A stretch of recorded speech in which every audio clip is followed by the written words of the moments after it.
Greetings. Welcome to the DragonCon Urban Fantasy Track discussion of Wednesday's Season 2, Part 2. We're very pleased that you're joining us here this evening. And I am going to first, before we get started, I'm going to have my wonderful panel introduce themselves. And we will begin with you, Mary. Hi, everyone. I'm Mary Mancusi. I'm an author. I do a lot of tie-in books for companies like Disney. For example, I have A Nightmare Before Christmas Twisted Tale, since we're doing Burton tonight. But I also got a chance recently to work on a tie-in cookbook, the official Wednesday cookbook for Netflix MGM that gives you the secret recipes of Nevermore Academy. So I really got into the Wednesday show when I was writing this. I'll bet. Now, you don't have any of the mice or anything, hopefully, and I'm just kidding. Okay, FT. Hi, I'm FT Lukens. I'm also an author, as you can see behind me. And my latest book is actually a paranormal romance murder mystery, so it kind of fits right in. Oh, yeah. Definitely that vibe. Mm-hmm. Sarah. Hi, I am Sarah J. Sover. I am an author of dark contemporary fantasy, so I'm right in that vein as well. And soon to be editor, I hope. Cross your fingers for me. Mm-hmm. That's right. And Camion. Hi, I'm Cami, and I do live streams every other week on YouTube talking about the women that made TV great, not the men, never the men. And I'm also so happy to be here chatting about Wednesday and all the women in her world. That's right. And a few men. We might mention them too, but yeah. Oh, once yes. Just a few. And Kevin. Hello, everyone. I am Kevin Batchelder. I am a podcaster and YouTuber as well, and also the assistant track director for the Urban Fantasy Track and a longtime DragonCon attendee and attending professional and volunteer. Yes, that's a lot. I mean, that's a long list of involvement at DragonCon. Basically, when it comes to DragonCon, Kevin has done or is doing it. So yeah, that's pretty much how you can look at it. Now, one of the things I wanted to get us started with, because I think it kind of gets us thinking about the show. Oh, and you know what I want to do though? I want to show at con. I did mention that I had my Monster High doll obsession, and I think you might be able to see it. Can you guys see the picture at all? Does it show at all? It's a little, too much little white. White, yeah. Yeah, white out. A little bit. Okay, well, maybe, oh, well, that was a better idea.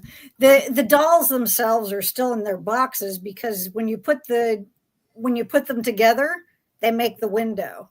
So anyway, and so I didn't want to get those down because they're way too big, but I do have Enid. Enid. Yeah, she's darling.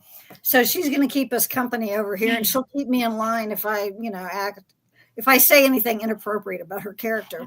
But do you have a favorite scene or moment from the second half of season 2? Something that has kind of stuck with you? And Mary. I have two, but the first one has to be when Wednesday and Enid swapped places.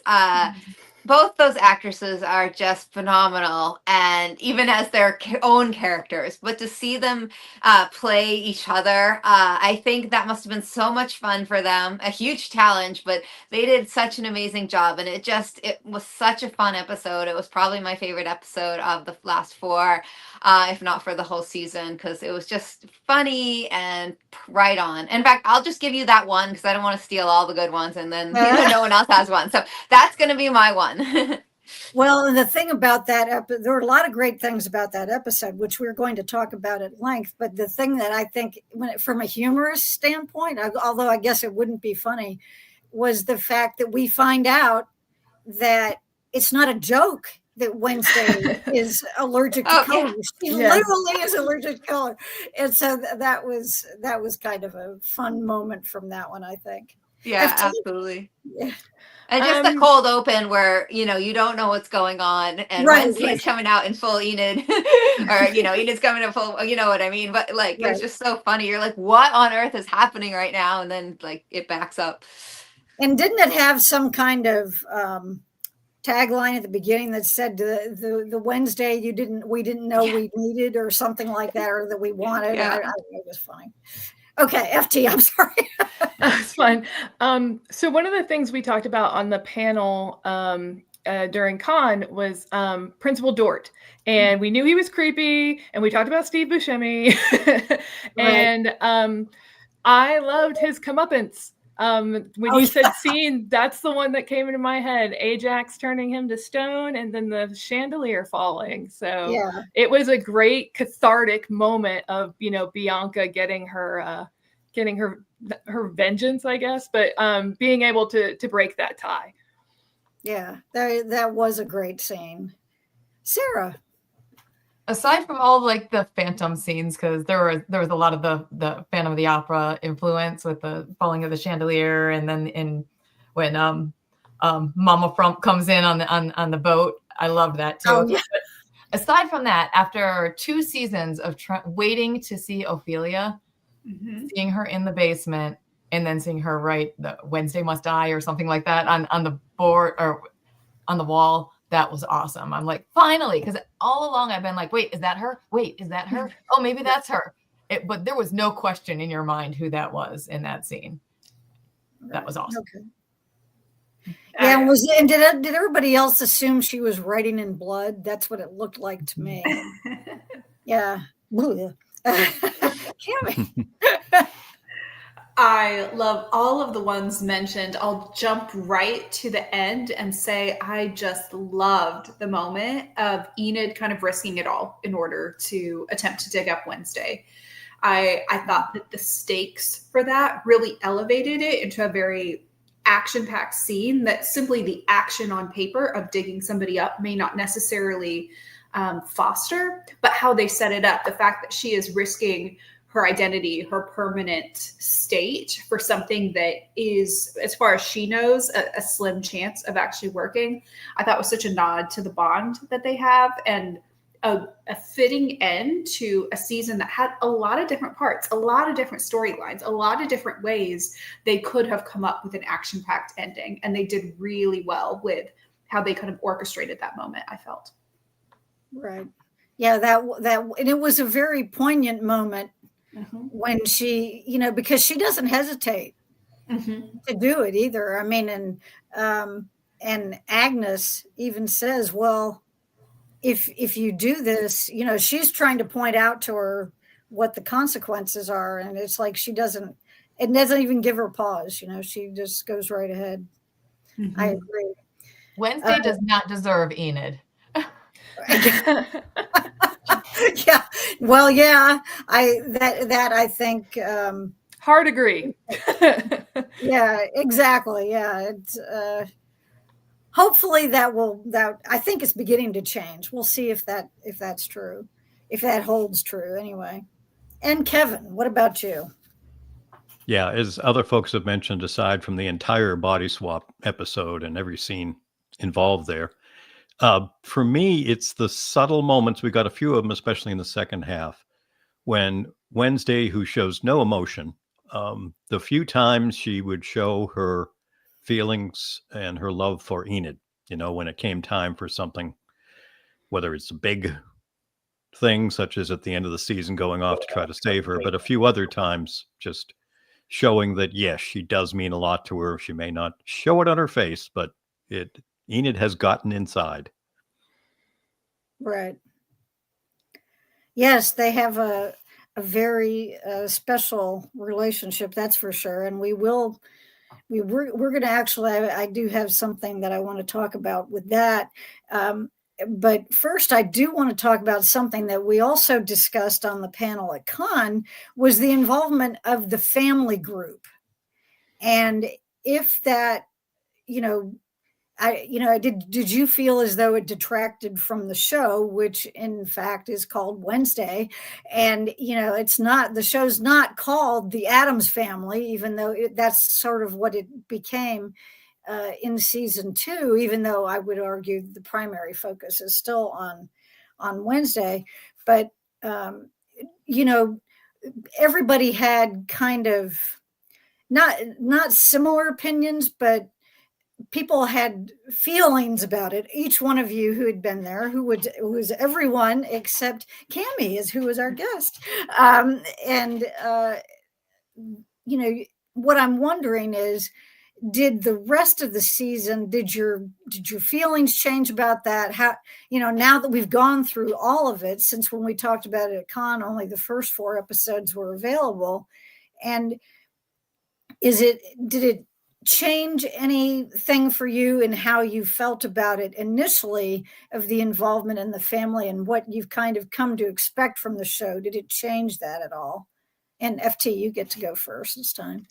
Yeah, I think I talked about on the panel how it just kind of felt cluttered with so many of the Addams Family, characters being there, right. Pugsley, Morticia, Gomez, and them being at the school and kind of encroaching on Wednesday and the Wednesday story arc.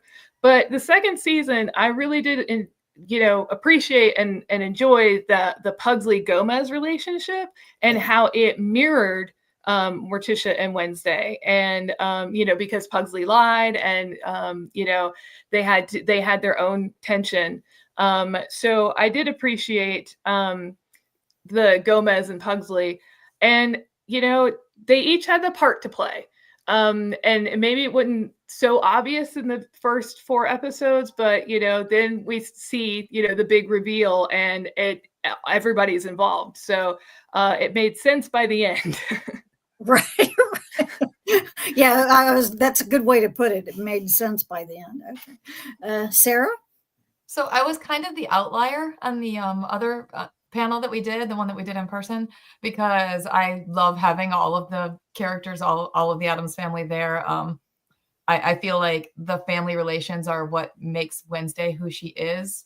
And that didn't change at all. In fact, it was more solidified when you saw all of these storylines kind of come together around her story. You've got I'm totally fascinated with the dark academia, like secret society history that is, Morticia and Gomez and their time at Nevermore.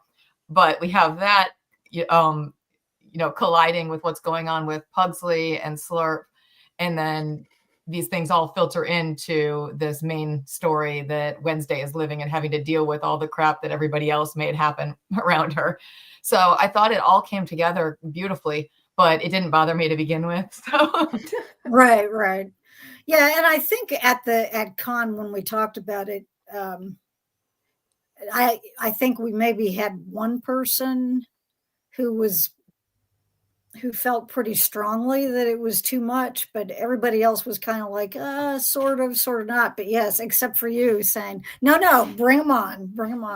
Cammie.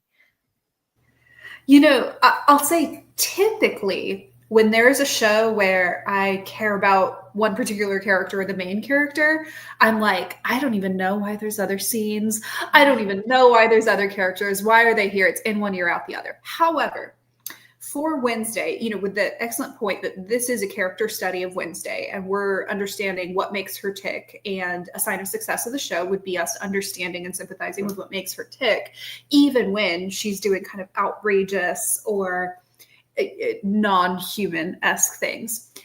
In order to understand her, we must understand her family. Now, this would be true for a character of any age, but this is particularly true for a teenager.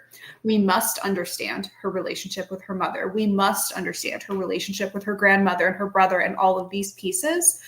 And as such, we're experiencing the family members from the perspective of Wednesday, such that we can have an entire scene with Addams family members that does not have Wednesday present, that still allows us to understand her more.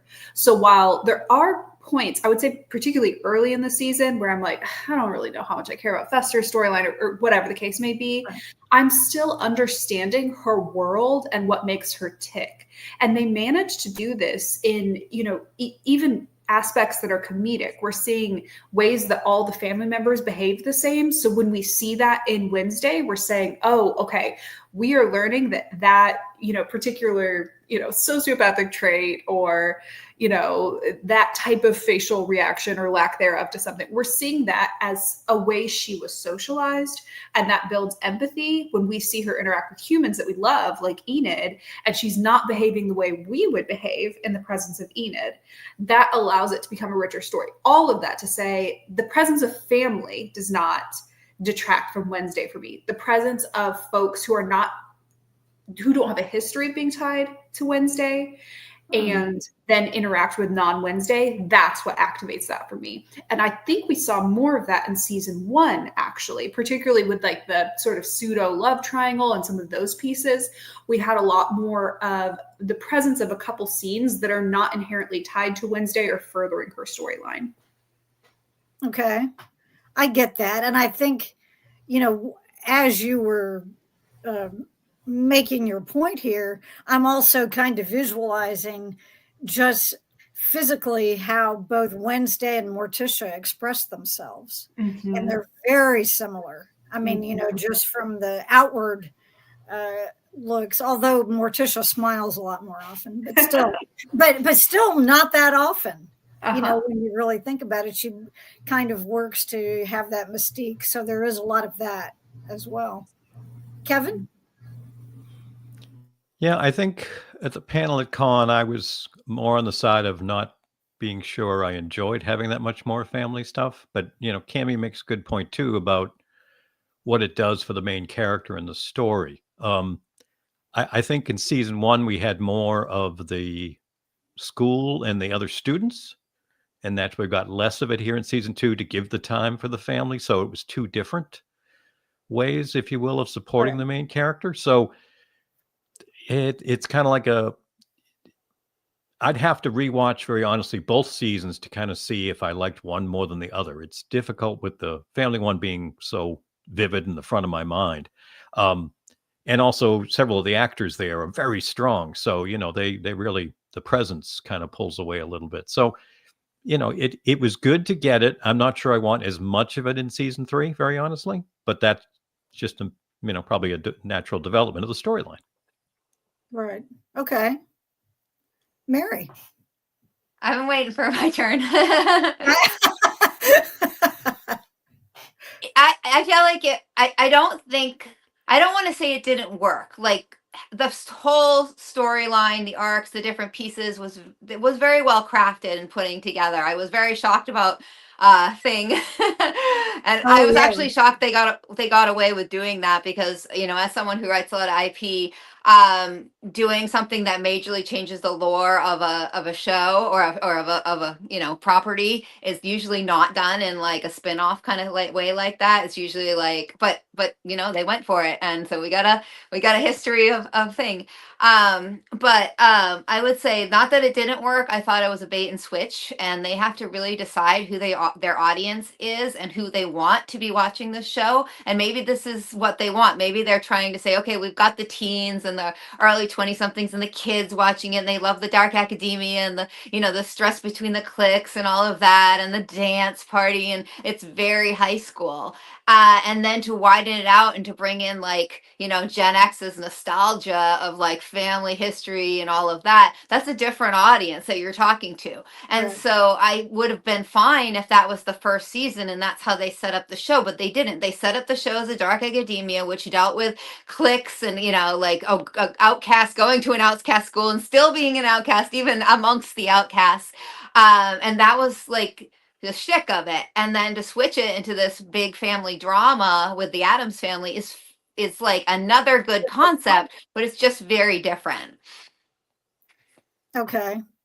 So for me, I think that it was jarring in that sense. So it took me a while. And again, it's not like I didn't enjoy the second season. I think it was really good. But we do have to look at the ratings. The ratings dropped quite a bit, in the second season versus the first season. So did what they try to do work? Were there other, situations that we have to take into account of, like, it was so long between seasons that people forgot, or the hype was gone, or was it because they split it up into 4 episodes and then 4 episodes, so you didn't have that build and continuity? I mean, there's so many factors, but that could play into one of them as well. Yeah, I had not heard that about the ratings, so that's It's interesting. still popular, but it dropped a lot from the first season. Because But it was also so popular in season 1, it would have been almost impossible to maintain that level, I think, for almost any show too. That's a part of it. When you get something that gets so viral and is such a surprise thing, some folks will watch something and it's just the uniqueness of it. And like you said, there's so much time between. It's like, okay, I had my fill. What's next? Mm-hmm. Right. Let's move on to the next thing.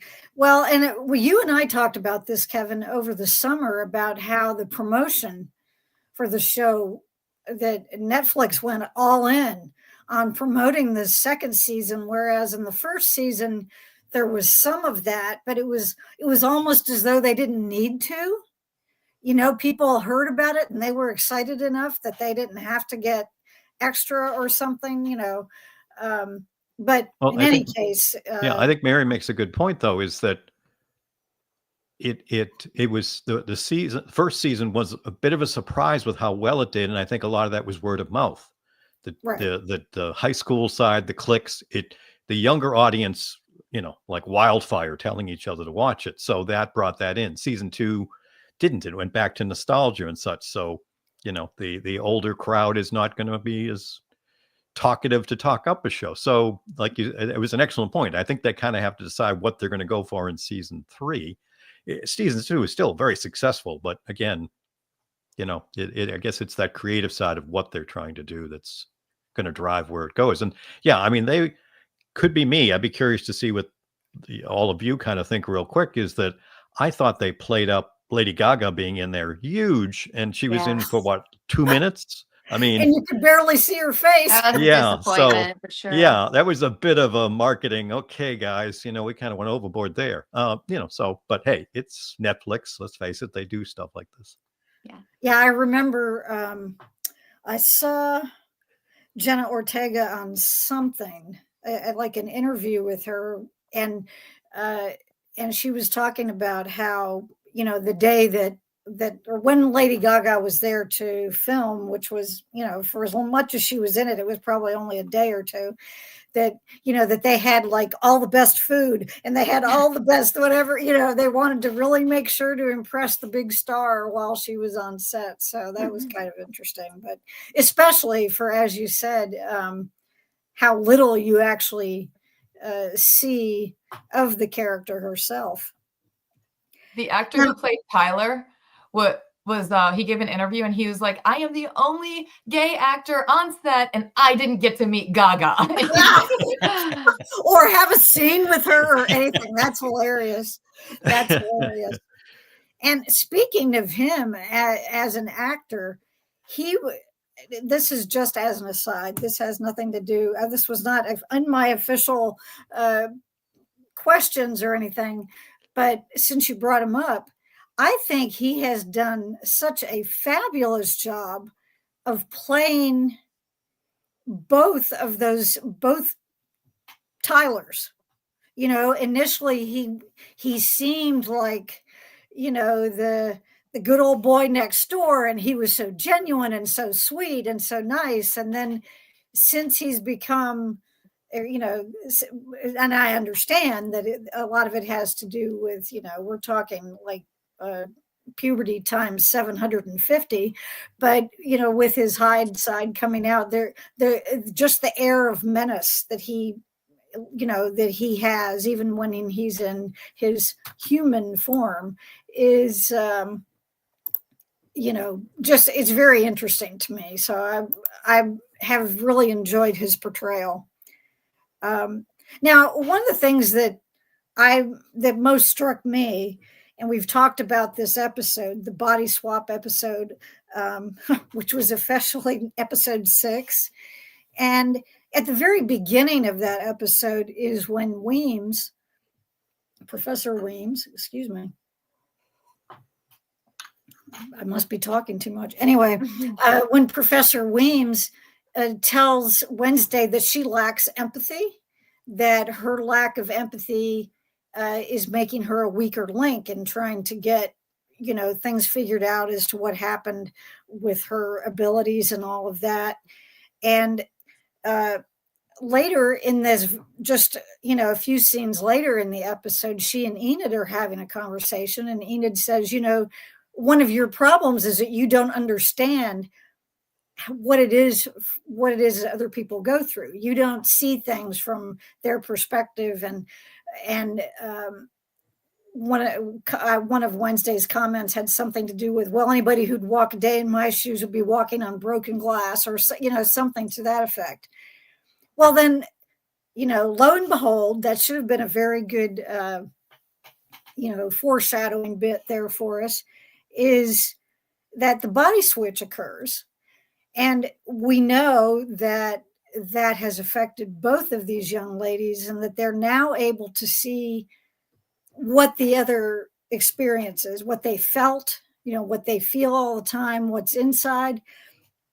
And what I'm wondering about is, how do you think this event kind of affected the rest of the show through those next 2.5 episodes, for this season?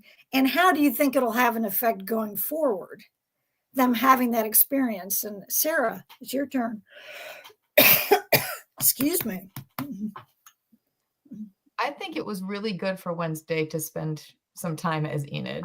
I think that it was really, I think she gets so caught up in the difficulties that she creates for herself and her own, like she's her own prison keeper in her head sometimes. And I think she's so caught up with all of her own struggles that she doesn't realize how much other people are struggling as well. And she had no clue that Enid was keeping that whole alpha fear plot line from her, because she was not accessible to her friend.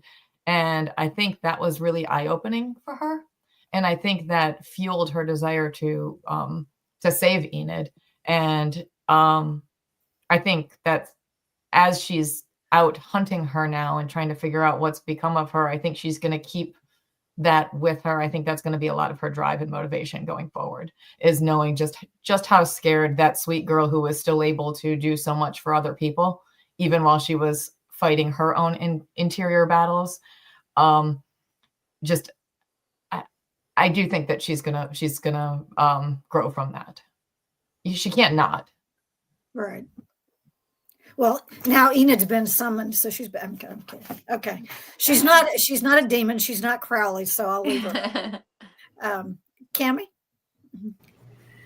Yeah, I thought it was, it's so interesting because you get this sort of like fun, Freaky Friday comedic episode, but underneath all of it, as Sarah's already alluding to, and I think most of us have already alluded to, that was such a character development pivot point.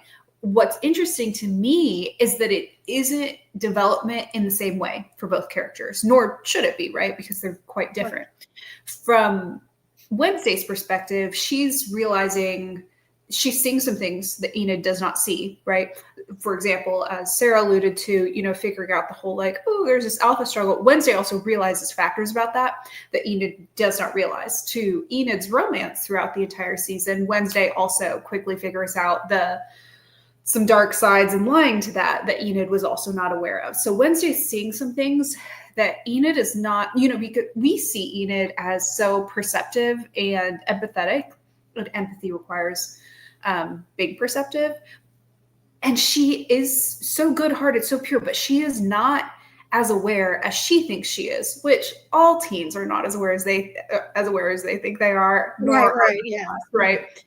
Wednesday, likewise, Wednesday, on the other hand, she is keeping things from Enid and or underselling things. For example, the whole being actually allergic to color piece, hilarious, but also underscores that even, first of all, Wednesday doesn't verbalize a lot of her pain, but even the pain that she does verbalize, she verbalizes it in a way that's not taken very seriously by design. She doesn't want her pain taken seriously. I think we had multiple folks here in this room had referenced writing or dabbling in paranormal romance. And there's, even though this is, a friendship, or at least a friendship for now, there's sort of hearkening to a particular trope in often paranormal romance, especially teen paranormal romance, where the two can't get too close because one person will be deathly in pain, usually like in a heteronormative sense. There's like this guy who's like, think of the typical Twilight thing. Bella, I can't be near you because I smell blood. Like that kind of melodrama. There's a little bit of that underplaying Wednesday and Enid's friendship. Wednesday is quite literally allergic to everything Enid represents. And she underplays that. And so even though she's not showing the emotions on her face the way others in the room might be doing, she is absorbing and hiding the pain in order to exist in her space, which is extremely poignant and reflective of self-sacrificing. And not only is she self-sacrificing, she's hiding that sacrifice. And Eden gets a small glimpse into what Wednesday is doing for her. And that, I think, is what fosters the end of this season, where Enid is then willing to be incredibly self-sacrificing for Wednesday. Now, she has been this entire time, but what she did in the midst of her own alpha struggles at the end with choosing to dig up Wednesday is a step beyond that I don't think we would have got to if we hadn't had our cute little Freaky Friday episode. Okay. Yeah, I think you're right about that. Kevin? Yeah, I mean, we certainly saw with the way Wednesday had to learn that she can't just be the bull in the china shop when it comes to always doing things her way and expecting her to always be right and so forth. She hasn't had someone emotionally really get in there to make her question some of that, like we all kind of do. I mean, we all have a certain level of confidence, but let's face it, we all also have imposter syndrome. So I think it was great that way that she now, even though she'll probably never admit it out loud, realizes the importance of Enid as a friend. It's more than just her saying, at the end of the season, she's going to, with Uncle Fester, go find her. That, friendship, great. But it's the fact that I think she's going to be much more now open to do things for her and to assist her when she's doing things. Like you pointed out, the whole boyfriend situation when she was, able to see what was going on there. But so I think the change in the relationship, it's funny. Enid's certainly much more, outgoing and bubbly and all of that. So we as people can kind of see that and read her when she's up or down or whatever. Wednesday is just sarcastic 99.5% of the time. So how can we tell what's affecting her sometimes? So I think it's, like I said, when you had the very first question, those few moments that we got definitely latter parts of season 2, where you could see the impact Enid's had on her, even though Wednesday doesn't want to let anyone else see it. It's great to see. So I think it could be some wonderful stuff early in season 3. Okay, yeah, and you can see her physically. Jenna Ortega, I don't know how she can do what she does, to be honest, in that role, with just keeping that, more or less straight face and yet still giving us an inclination or an indication of what she's thinking anyway, when she's not saying what she thinks. And, just to see her having to react that way to some of these situations with Enid, was very interesting, I think. Mary? So I absolutely love this part, as I said earlier in this talk. I think it's perfect for, as a compliment to season 1. It's the two girls, it's very teenager of like literally not understanding the other until you're walking in their shoes, literally. Right. The only one thing that bothered me about it was that after that was over, suddenly the prophecy changed and Enid was fine. And it was an Addams family member. So I thought that was a missed opportunity, because now they've kind of come to this new understanding of one another. And now they could have this like, look, Enid, you are in trouble. All I've been doing and not telling you, now you know it's because you're in danger and I want to help you. And then it would be even more dramatic when Enid has to make that decision to be the alpha wolf at the risk of never coming back, because this again keeps putting her further into this danger zone of dying. And then Wednesday realizing that she did this for her and put herself in this danger of dying. So I think it was kind of a cop out to take that out of there and then be like, oh, it's actually an Addams family. that didn't come to pass either. They had another way to make that come to pass, fine, but they didn't even play that one out. So why did they bother to change it? Shouldn't have that been a through line through the 8? I mean, there's only 8 episodes. You could have had the same through line, and then, you know, it would be so much more poignant at the end when Enid did what she did. That's a good point. I hadn't even thought about that. I guess from my perspective, I don't know how the rest of you feel about this, but I was kind of thinking about it, that it had to do with the undoing of the curse, of the body switch curse, was because they had to truly understand the other. But you're right. And I mean, I was making that connection in my brain, but it doesn't really track that would have also been the key to the premonition. So, I mean, why the premonition changed. And I don't know. It's like, what was the connection between that? I don't know. Well, I have a theory. Okay, well, you're next anyway, so you go for it. Well, Hester sent Wednesday to try and get her powers back. And then they switched bodies. And then at the end, the premonition changed to an Adams. And if we look at Hester, Hester is very aloof, kind of cold, you know, and Wednesday relates a lot to her, rather than Morticia. And Morticia has this hard time, you know, with her mom, and is way more empathetic than Hester or Wednesday. So I think in that changing it to the Adams, it's pushing Wednesday toward that relationship and resolving that with Morticia and also with Hester, and the three of them, and then adding Ophelia in as well. So it was, like you said, a missed opportunity, but it was, again, that push towards the more family direction of the show instead of the academic and the you know, teenage friendships. Yeah, they literally did it in the middle of the season. They're like, in case you haven't missed what we're trying to do, here it is. Yeah, right. Yeah. Oh, yeah, by the way, now it's all changed too. Yeah. Oh, you know this thing you've been watching the whole time, or we just changed it on you? Yeah, and again, I'm not trying to be critical. I think it's good. I think what they did was great. It just was a change from the first. It was an abrupt change from the first season. Not that one was better than the other. They were just different. Well, see, maybe that'll be our panel at Con next year. If they don't come out with season 3 prior to Con, we'll have to do which was better, season 1 or season 2. Anyway, but we learned a lot of secrets, or you know, if you want to call it background, some of it. But there were a lot of things that were revealed this season, and if you had to pick one thing that was the biggest surprise to you, what would it be? And Cammie, you go first. Oh, that's a great question. That's a really good question. You know, I guess it's not really so much a surprise because we were all on the edge of our seat waiting for it. But the Ophelia reveal at the end, of course, was a nice shocker. You know, I will, you know, kind of give nod to Wednesday's family history as a nice surprise. It is hard to have surprises when the lore of the Addams family is already out there.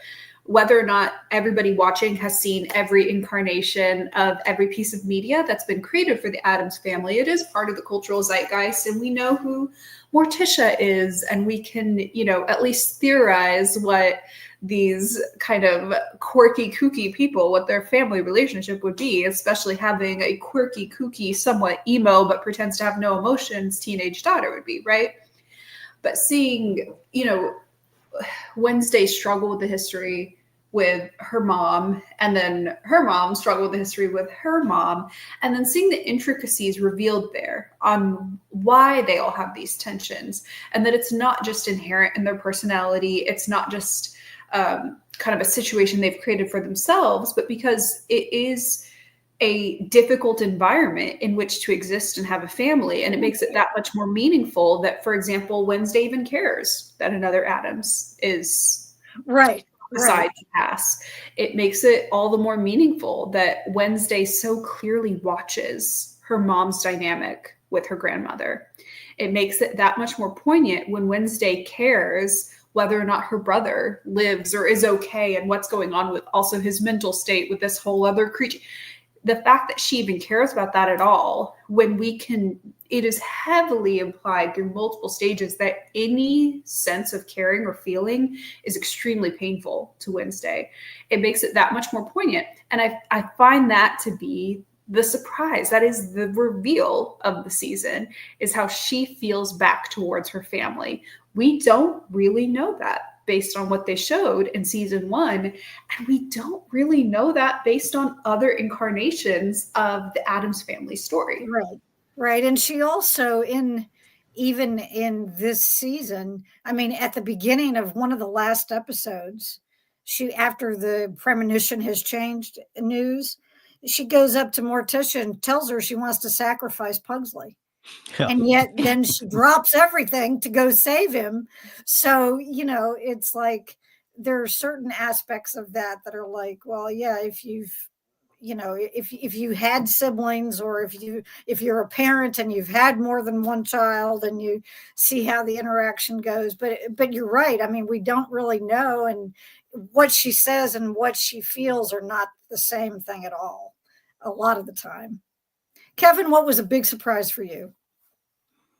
Well, there were several, some really big and intricate, and many that had big plot implications and so forth. But for me, the biggest jaw drop moment was finding out that Morticia is writing romance novels. Wasn't that great? That was hilarious. I love that. That was so funny. And yeah, when Wednesday tells her she only could get through the first 5 paragraphs or something like that. Yeah. I forget what the number was, but yeah. And that was pretty funny. But yeah, that was, I mean, that was a good, it was a good surprise, not necessarily a shocking one, but yes, that was a little shocking to me, I got to say. Okay. Well, but I mean shocking in a good way, not in a bad way. Mary, what about you? I think Thing's origin story, which I already touched on, that was very surprising to me, that he actually did belong to a person at one time, because I don't think that's ever been explained in Addams Family lore before. Right. Yeah, that one was to me, I agree with that. That was a huge surprise. FT. So, on the panel at the very end, there was someone in the front row, and he said, wait a minute, they mentioned that Gomez does not have powers, but Fester and Pugsley do. And they would not mention that unless something is going to come of it. And they were right. And yeah, that's what I thought as well, is that we would figure out something about Gomez and powers, and how he fits in with the outcasts. And then we do. And it was, it was shocking. Haha, pun. But good pun. It was, it was, it was a moment, a character moment for Gomez, because he was going to help his friend. Right. But then his friend was just going to completely drain him, and did. And so Gomez lost his power. So that was a really interesting, we knew it was coming, but we didn't quite know what it was going to be. Yeah, you're right. You figured that because of the fact that they mentioned it earlier, that there must be some kind of an explanation coming at some point, but you don't know when or how. And that was an interesting development, let's say. Sarah? One of the things that this show does really, really well is it keeps me so invested and entertained and like caught up in the aesthetics and all these plot lines that pretty much everything surprises me. And I'm not used to that, because I'm used to kind of knowing what's going to happen. Like, you can see the writing on the wall for most stories. And this one, I'm constantly surprised. And I'm surprised in a way that's like, I should have seen that coming, but I didn't. And I love that about this show. Except I'm gonna circle back to what Mary was talking about, because that is the one thing it takes a lot to make me critical. I did not want a Thing backstory. Yeah. I didn't want it. It takes away, it demystifies Thing. It takes away the absurd humor. I'm unhappy that I now have a Thing backstory. That said, I do think it was well done. If there was going to be a story and I wasn't so emotionally connected to that aspect of the Addams family from the previous iterations, and I didn't want this to be canon, I would have enjoyed the story that they gave us. I was totally shocked that Slurp was not a mindless zombie, but brain-eating zombie, but was in fact this hyper-intelligent scientist willing to sacrifice everything to save his sister. I mean, that was pretty cool. And then the least surprising thing about that entire surprising chain of events was when Thing turned on Isaac. Because I was like, oh no, Thing is going to kill him. Oh, yeah. Like that's his family. So I'm glad that they did that. And that was the one time I was happy to not be surprised because, but yeah, pretty much everything every reveal is a surprise to me. I'm like, wait, what? No. You're right. Yeah, where'd they get this? Well, and that brings up a couple of you have mentioned, previous iterations of the Addams family or any portion thereof. And I'm actually old enough to have watched the original show when it was on television for the first time. And it was, it was so different. Of course, but that was a great era because you had the Munsters and Bewitched and. Hey, now I had Nick at Night. That counts. Yeah, sure it does. Yeah, no. but no, and I'm and I'm so glad that those shows have hung around for people to enjoy, and especially the Addams Family, which has been adapted so many times in terms of of these different versions of it. But anyway, I just thought I would mention that I enjoyed it so much, and I have the whole original series, which 3 seasons I guess it was, on DVD, which I did watch again. Oh, it's been probably a decade ago now. But my oldest grandson, who's about to turn 19, he watched it when he was around 11 and he really enjoyed it. I said, oh, here, try this. Because a lot of it seems, the humor in the original was, certainly a lot more front and center than it is now in terms of you're not supposed to take any of it seriously. It was all, even if the original series did have a couple of serious moments, but I digress. But I just thought I would mention that and just point out how old I am. But anyway, my next question has to do with, the question is based kind of upon my own reaction. When we get to season or episode 7 of this season, the one right before the last episode, it seemed as though there was just so much going on. You've got, the morning song story. You've got all these different pieces of that seemed as though and then you've got the Hyde situation, and you've got the problem with the whole premonition issue, and there are just all these different things going on. But then I felt as though by the time it got to the end, personally, I felt as though the threads were pretty well pulled together, that they managed to make it into a believable combined whole. But what I wanted to find out is how you guys felt about that. What was your reaction? Did you feel the same way I did? And if you did, do you feel as though they did manage to pull everything together? Kevin, you're up. Yeah, that's an interesting one because, as we pointed out earlier in some of our discussions, there is a lot going on as far as storylines and all these bits. And it's fun.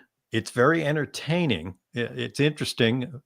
Many of the folks here on the panel who are authors or, watch a lot of shows, read a lot of books, usually are a step ahead and kind of know what's coming or have a good idea.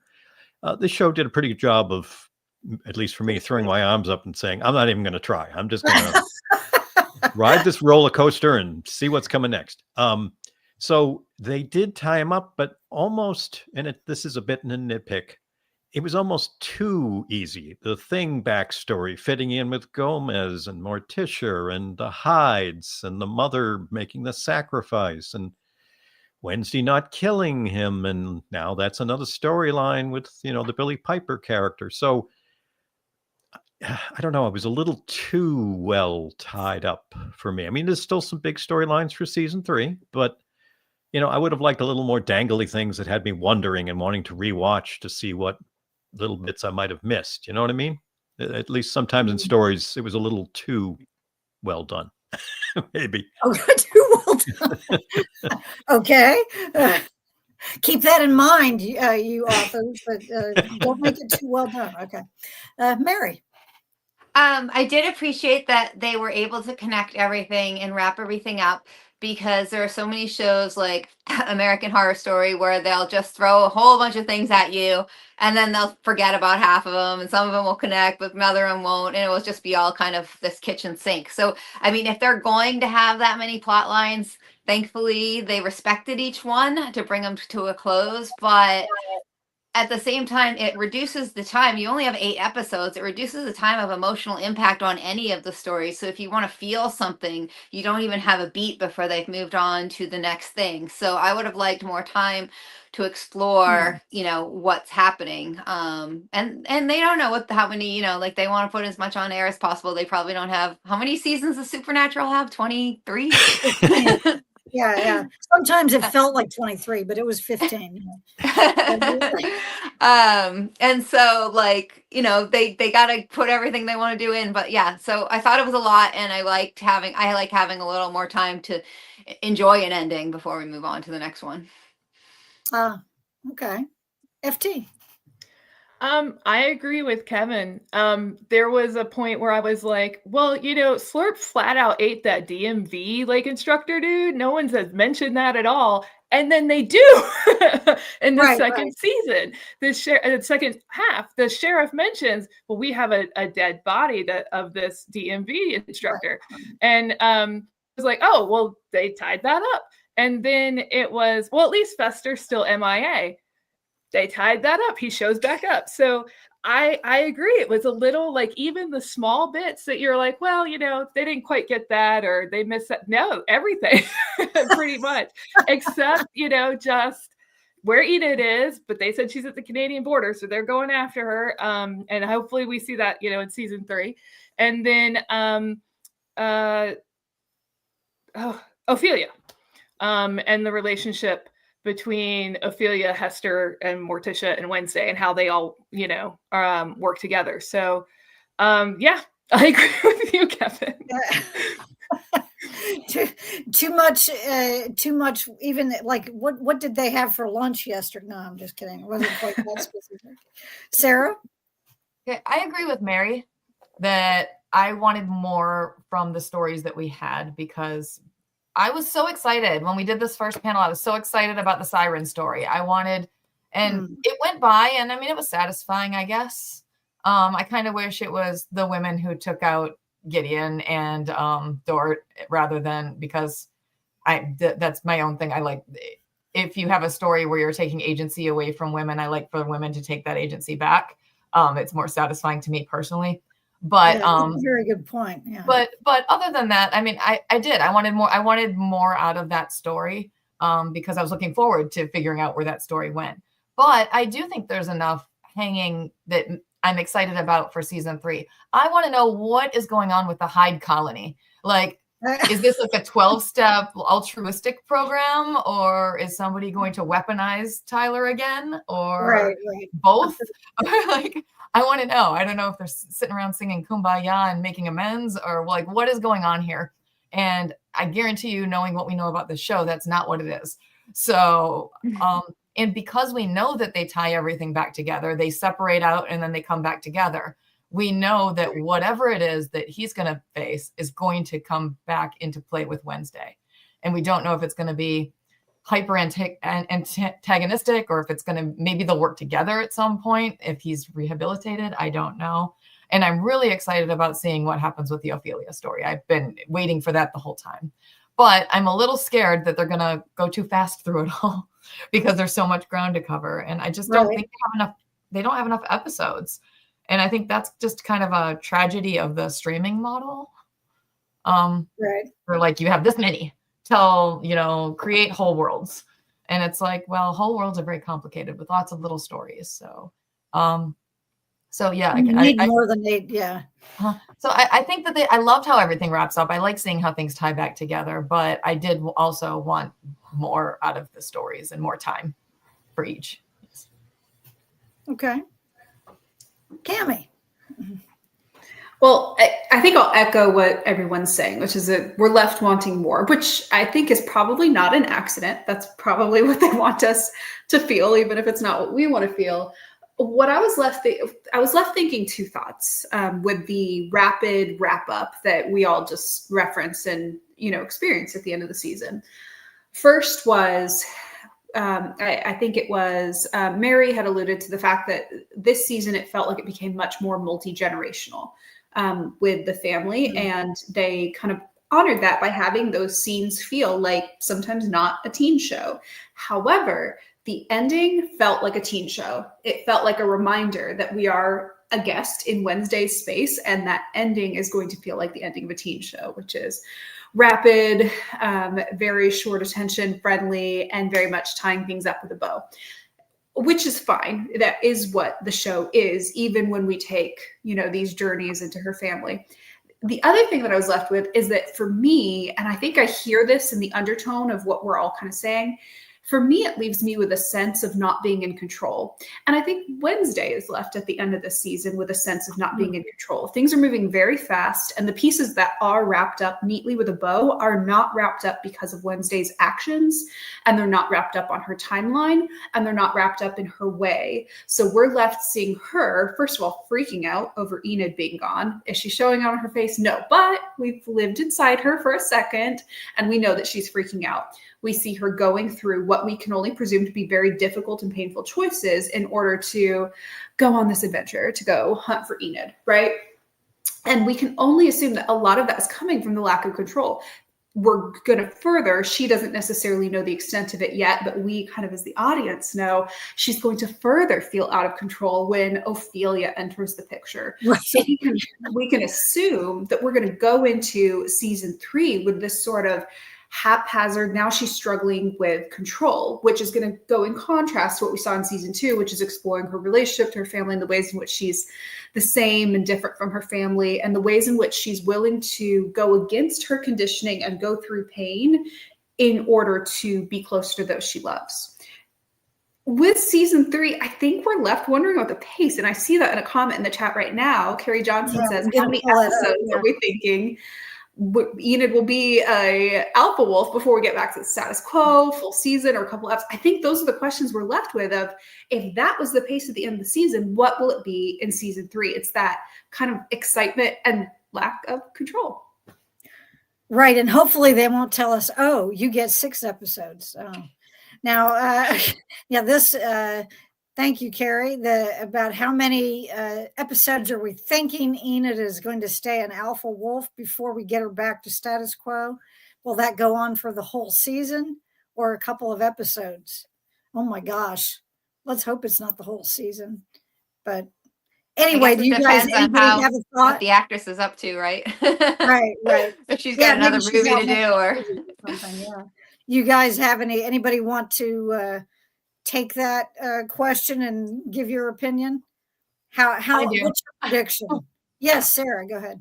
I think that it'll be halfway. If it's like it was this season, I think that tracking down Enid and helping Enid come back into herself, I think she's going to learn how to balance being an alpha wolf and being able to control that shift. And I think she'll probably then be more powerful than any alpha wolf in history, because that's kind of what we do here. But I think that that'll be the first half. And then I think the second half will wrap up the Ophelia and Hester story. And I think we're going to focus then on why Hester is such a, like, what her motivations are. I mean, it seems like she has her daughter locked in a basement. Why?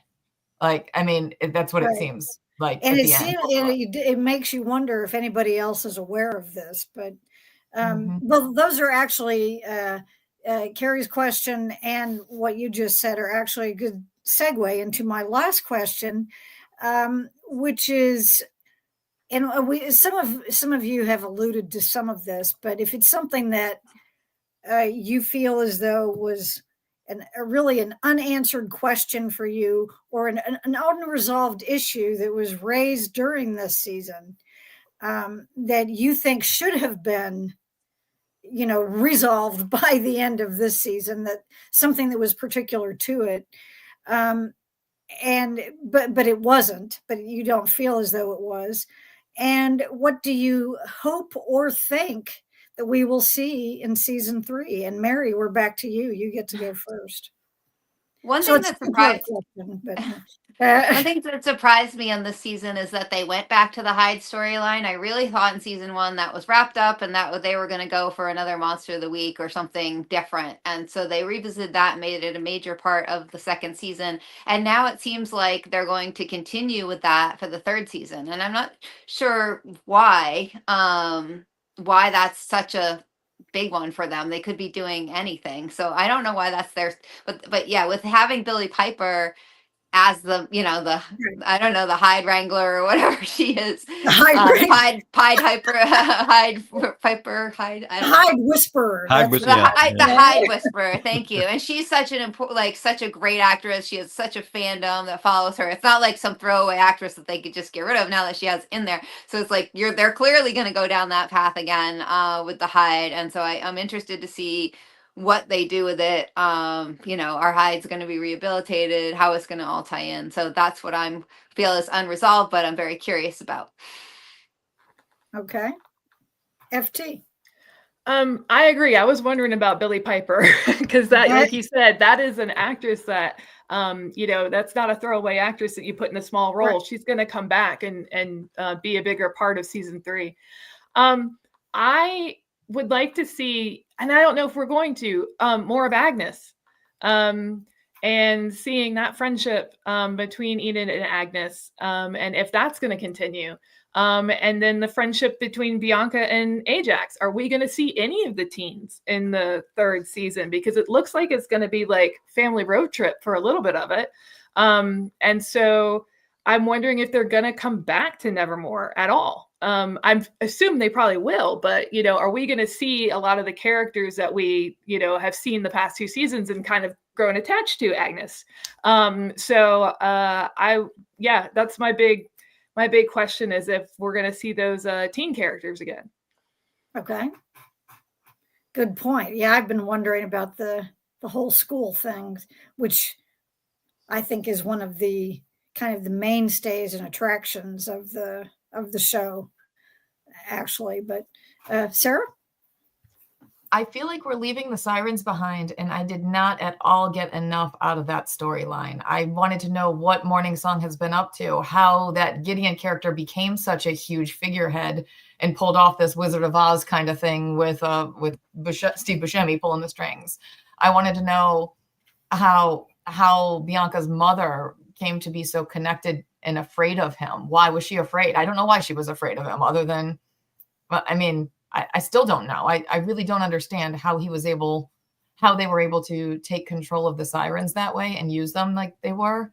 And right. They didn't go conquer the mortal world and get money from the mortals. Why would they put a target on, a much harder person like Hester Frump, who's basically untouchable? She's like the Olenna Tyrell of this universe. If you watch Game of Thrones, she was, she's untouchable. She's so why wouldn't they just, they can have them siren anybody and get all kinds of hedge fund managers and whatnot. And there's no reason for them to come back to Nevermore and go after Morticia's family. So I just wanted more out of that, I think, in general. And I don't think I'm going to get it. Okay. Well, and I will tell you, this might make you feel good. But there's now, it's a brand new one, but there is a Bianca Monster High doll now. Yeah. Yes. So I just am throwing that out there. Maybe they'll do a morning song spinoff. I don't know. What have they been up to in all these years?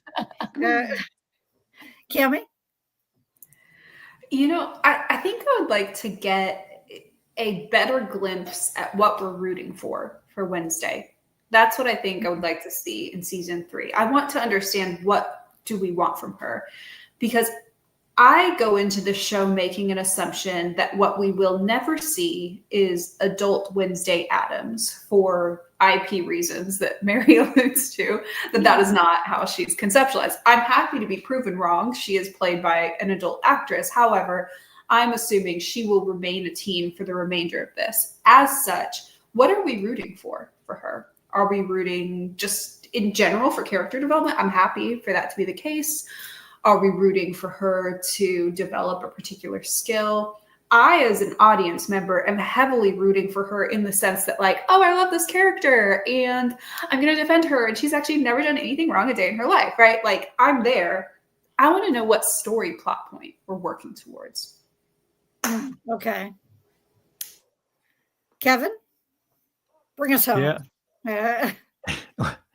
Well, and we've touched around this all throughout our conversations. This is not your average show. I mean, the quality of the actors, the well-known names, Tim Burton's involvement, that it's going to take years between seasons, and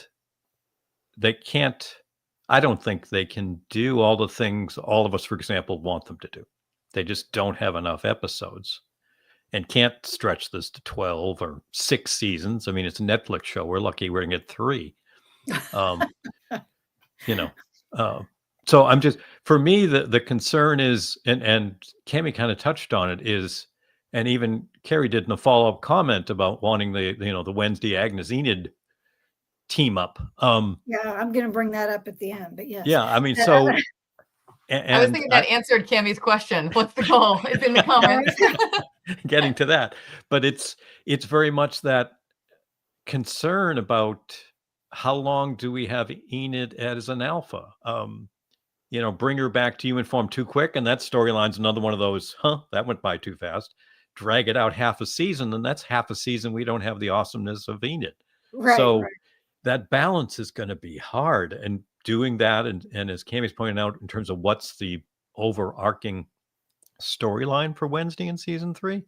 I mean, if she's up on the Canadian border, we're not at Nevermore, so I don't want to say they've written themselves into a corner. I don't think they have, but this kind of goes back to our question that came up during the panel at Con when we kind of tried to guess what was going to happen in the second half. I know I didn't come anywhere close, and I'm not sure anybody else did. So kudos to the creativity. I will just, again, strap in for the roller coaster ride and see what we get, as long as it's more with these characters. I'm trying not to think too hard about it. Okay. Well, yes, Carrie has a good goal here, that we all need Wednesday, Agnes and Enid back together for all the Powerpuff Girls moments. Okay. So that, yeah, I did also appreciate that Agnes and Enid kind of developed their own thing aside from Wednesday's involvement. And at one point when Enid is back to being herself again, and she tells Agnes, well, if you want to be seen by people, then don't try hiding in other people, or try not hiding in other people's personalities. And we get to see a little bit of that change. It's not as though all of a sudden she's completely different, because that whole list of possible boyfriends, that was hysterical. She's like, well, I've made this list of, the people will be most appropriate for you. And Enid's like, that's okay. Thanks for the effort. But, I'm swearing off romance for now. Probably a wise choice on her part, but at the time, but yeah, that I did like the development of that. And, I have enjoyed the show, and I do, Kevin, you've called it a roller coaster, and that's kind of the way it feels when you're when you're experiencing it, and it's like, whoa, wait a minute, I did not see that coming. And I think, to Mary's point, and I can't remember who else, that if we'd had a few more episodes, maybe they could have, developed some of that out. But at the same time, if what they're going for is the roller coaster, that's what they're They delivered. accomplishing it. Yes. And I'm hoping that we'll get a season 3 before con, but I kind of don't know if that's going to happen. At least this time we don't have the pandemic, and we're not yet, and we don't have I know, don't say that word. Yeah. A writer's strike, or the actor's strike, all of those things that kind of push back why we didn't get the season sooner. But I kind of think it might be fun to do a season 1 versus season 2 panel at con if we don't have a season 3. Y'all be up for that? I already have a set panel if you guys want to do it. So we'll look at that. And it won't be out. It's not coming out until 2027, season 3. So. Oh, okay. I saw something that said 26 just recently. So, okay. Well, we won't be having a season 3 then. Yeah, we can look it back up, but I don't think so. I think they said 27. Okay. Which is still early for them after the last time. After the last time, it's like, huh? What? Wait. All I can say is it's a good thing I got my notebook so I can go back and check stuff. But anyway, I want to thank, first of all of you for taking time out of what I know are busy schedules to do this and to make it possible for us to talk about the show while it's still, fresh on people's minds. It hasn't been out that long, but it's out long enough that hopefully a lot of people have seen it. And I want to also mention that this is recording number 102 on the Track YouTube channel. So thank you very much for being part of that. I very much appreciate that. Thanks to all of you.